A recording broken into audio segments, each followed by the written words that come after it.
What's up everybody, Josh here with Project Car Media, and today we're going to be talking about Chuck's S13 drift car project.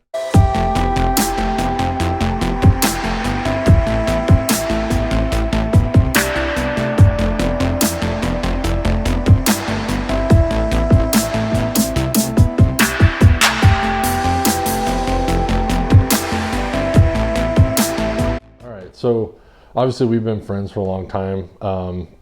I've seen this car go through a lot of changes in the last 12, 13 years. So originally, like, why did you pick an S13? Why the 240?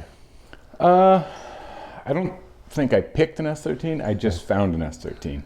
I had a M3 before this, and then I was looking for something else rear wheel drive, and this just popped up, and there's a ton of aftermarket support. And then I guess I fell in love with the way it drove.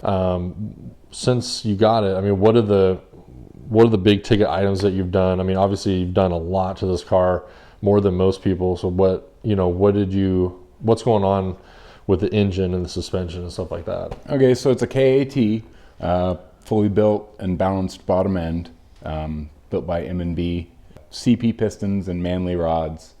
Again, fully balanced, stock harmonic balancer, BC 264 cams, and SuperTech valve train. It's got a DOC race manifold on it now. That was one of the more expensive parts, especially when I was young and didn't have any money, but I knew that needed to happen. You know, it started with all cheap Chinese parts, just like every KAT kid.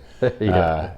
And it blew up the very first time I turboed it within 60 miles. After that, I did it a little better with some forged pistons and a good head gasket and head studs, and it lasted, I think, 3 years on that setup, still with a cheap turbo, and some other parts were subpar, but it had a good manifold and a good bottom end build. Well, I had somebody else weld in the seats, and they decided to take it for a test drive on cold forged internals and just grenaded the thing within a couple miles. So now it's forged rods, forged pistons, again, fully balanced, stock harmonic balancer, Davies Craig electronic water pump with a SR triple pass radiator.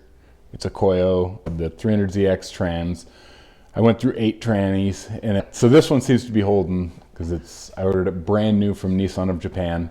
It's a 98 spec 300ZX twin turbo trans. AM Series 2 standalone. It's pretty simple, but everything's good parts on it, and that's, I think, why it holds together the way it does. Yeah. Makes about 500 horse, excessive intake manifold, injector dynamics 1050 injectors. The turbo's the Gen 2 Garrett 3071R, the GTX series, and then the exhaust is like custom full stainless build that's tucked up really, really tight to the body. Suspension, what'd you do for that? It had all Megan track stuff on it that was all new, arms, everything.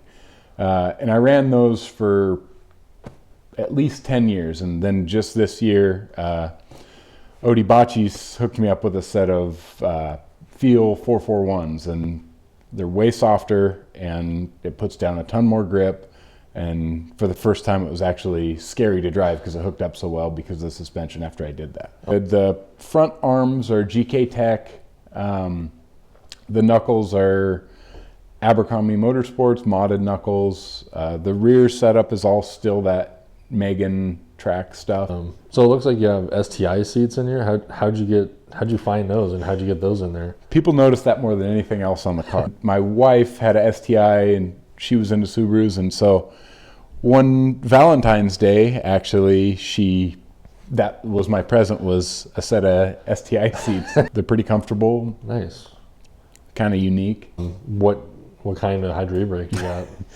It is a super cheap K-Sport frame with a Willwood master cylinder, 5/8 master, and then a custom handle that a buddy that was learning to use the lathe built me. And then eventually upgraded Z32 rear brakes with EBC yellow stuff pads on there. And then I'm also running 350Z rear axles, and I had to use some special flanges from Billet's Motorsports and cut down my stub shafts and weld those on, and then now I don't break axles. So I've been friends with Billy, the owner of Peak Innovations, for a long time, and he wanted me to get a drift car, and he wanted to sponsor it and us to build it and have his logo on it, and that was kind of a dream of both of ours a long time ago. So eventually we put his name on the door, and he's helped me a ton. I mean, you know, I've done a lot of the work, but when it needs done fast, and when I don't have time, and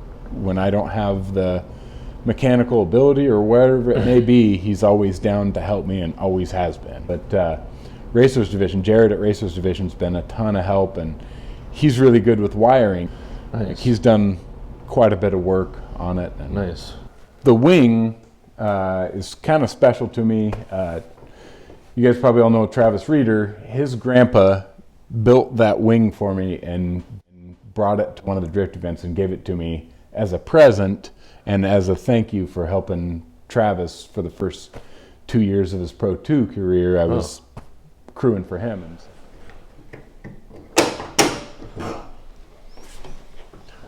So what's up with the strut bar? Why does it look like it has fingerprints on it? So a buddy of mine had a powder coat shop, and he was just powder coating a bunch of random stuff. So I gave him that, and I just gave him freedom to do whatever the heck he wanted to. So he shot it black, and then he shot white powder after the fact, and then his hands were like damp, and he just grabbed it, which pulled the powder off, and then that's actually powder coated like that. This hood vent, I cannot remember which brand it was, but I did that just to shed more heat. It was pretty easy, just cut the hole, drop it in, and then I got riv nuts in here for all these little Allens. These aereo catch hood pins, I put those in just like 2 weeks ago. I really like them. So a buddy of mine, Devin, built these headlight brackets for me. They're just LED bars. They're pretty cheap, simple, but they work really well. They're bright. Here's that radium catch can we mentioned. It's got a quarter turn valve at the bottom, so if it gets full, I can just turn it and dump it. Intercooler is just a cheap, I think it's CX Racing, but it is bar and plate, so it does work really well. Nice. 3-inch inlet and outlet. Devin, the guy that built these headlight brackets, also built this bash bar for me. I had a pretty specific design I wanted, and he freaking nailed it. And I had him put the blinkers right in here, so Nice. you know, I don't run a bumper. I don't really care to, really. It's function over form, I guess. Yep. But I know I'm going to get a lot of hate on the wheels. They're cheap XXRs. The reason is because I have 14 of the same wheels, and I really don't care if I break or bend one of these. And if I had nice wheels on it, then I would be a little more cautious on some of the stuff that I do. And at this point, I can just have all my tires mounted up when I go to the track. They're all on the same wheels, and I can just swap them, and it still looks okay, at least, because I have all the same wheels on there. I usually run the the Lexani 207s, but I've kind of started running the Kendas, and I think I'm going to eventually switch over to the Kenda KR20s completely, because they have a lot more grip and they last a lot longer, but they are quite a bit more money. Other thing I noticed about your car is that it's not a stock 240 color. It's like a Battleship Grey. Like, what's the story on the color? They had like I think there were Saabs that were this color a long time ago, and I absolutely fell in love with the color, and so I wanted to paint it. It used to be champagne and red, like a bunch of different colors, and some silver parts on it and everything. So I ended up doing my first paint job on this car was this Battleship Grey, and then it was starting to fade, so it's actually wrapped now with vinyl. Same color though. Same color. So I found this grip oil steering wheel that matched the paint at one of the FD events, and I had to have it. Grabbed that and brought it home in my backpack, and it's got a NRG quick release. I think it's like the 3rd gen quick release or whatever. Sparco harnesses. They're just the 4-point style. I got water temp. Boost and AFR. I think they're all Defi. It's a harness bar. It's a little bit high. I wish it would go lower. I need to modify it by cutting down the vertical bars and making them a little lower.